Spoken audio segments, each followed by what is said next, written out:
एक समय की बात है, एक छोटे से गांव में राम और सीता नाम के कपल रहते थे। उनका एक अर्जुन नाम का बेटा था, जिसकी शादी रिया नाम की लड़की से हुई थी। राम और सीता कड़ी मेहनत करते थे और अपने बुढ़ापे के लिए पैसे बचाते थे। रिया बहुत लालची लड़की थी और हमेशा अपने लिए और चीज़ें चाहती थी। जैसे जैसे साल बीतता गया, रिया का लालच और बढ़ता गया। वो अपने पास रखे चीज़ों से कभी संतुष्ट नहीं रहती थी।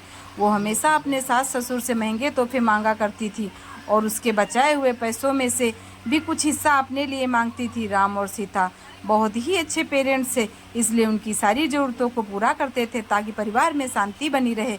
वो अपने पति अर्जुन के ऊपर भी दबाव डालती थी कि वो अपने माँ बाप से पैसे और संपत्ति मांगे। वो बहुत ज़्यादा संपत्ति इकट्ठा करना चाहती थी बिना किसी मेहनत के। एक दिन राम और सीता ने फैसला लिया कि वो रिया को सबक सिखाएंगे। वो उसे बुलाते हैं और बोलते हैं कि बेटा, हमें तुमसे कुछ ज़रूरी बातें करनी है।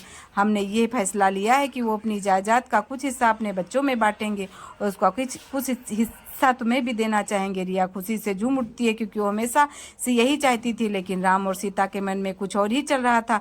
उन्होंने एक पत्थरों से भरा हुआ बैग उसे दे दिया और बोला, बेटी, ये तुम्हारे हिस्से की संपत्ति है। रिया उस बैग को देखकर गुस्सा हो गई। उसने उस पत्थर से भरे हुए बैग को जमीन पर फेंका और जोर से चिल्लाते हुए बोली कि मेरी मजाक उड़ाने की तुम्हारी हिम्मत कैसे हुई? मुझे पैसे चाहिए, ये पत्थर नहीं। राम और सीता ने शांत तरीके से उसे समझाया और बोले, रिया, सच्ची संपत्ति सिर्फ पैसे और चीज़ों के बारे में नहीं है। ये प्यार, दया और जो कुछ भी तुम्हारे पास है उसके लिए आभारी होने के बारे में।